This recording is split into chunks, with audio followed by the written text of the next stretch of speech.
नमस्कार, one India Hindi में आपका स्वागत है और मैं हूं आपके साथ विवेक। भारत चीन सैनिकों के बीच डिसएंगेजमेंट के बाद से ही सीमा पर तनाव थोड़ा कम हुआ है और इसी के साथ तनाव को और कम करने के लिए बातचीत का दौर भी लगातार जारी है। लेकिन अब भारत चीन के बीच तनाव पर यूएस की एक रिपोर्ट सामने आई है।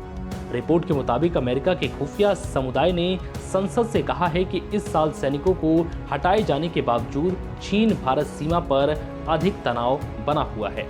उन्होंने कहा है कि चीन अपनी बढ़ती ताकत दिखाने और पड़ोसी देशों को विवादित क्षेत्र पर अपने दावों समेत अपनी प्राथमिकताओं को बिना किसी विरोध के स्वीकार करने के लिए मजबूर करने के वास्ते सभी हथकंडे आजमाना चाहता है। राष्ट्रीय खुफिया निदेशक के कार्यालय ने अमेरिकी संसद को दी अपनी हालिया रिपोर्ट में कहा कि चीन विदेश में अपनी आर्थिक, राजनीतिक और सैन्य मौजूदगी का विस्तार करने के लिए अरबों डॉलर के बेल्ट एंड रोड इनिशिएटिव का प्रचार करता रहेगा। चीन के राष्ट्रपति शी जिनपिंग ने 2013 में सत्ता में आने के बाद अरबों डॉलर की BRI परियोजना शुरू की थी।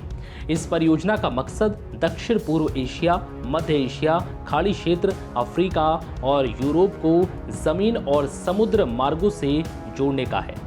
रिपोर्ट में कहा गया है कि इस साल कुछ सैनिकों की वापसी के बावजूद चीन भारत के बीच अधिक तनाव बना हुआ है।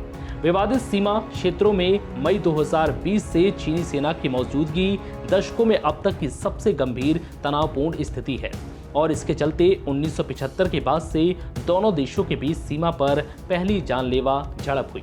इसमें कहा गया है कि फरवरी तक कई दौर की बातचीत के बाद दोनों देशों ने विवादित सीमा के कुछ इलाकों से सेनाओं और सैन्य उपकरणों को हटाया है।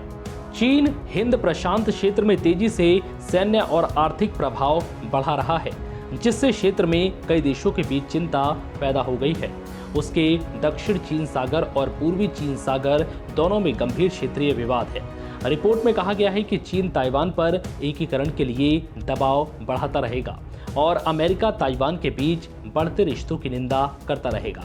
दरअसल चीन ताइवान को एक बागी प्रांत की तरह देखता है जिसका एकीकरण होना चाहिए, चाहे इसके लिए उसे बल प्रयोग ही क्यों ना करना पड़े।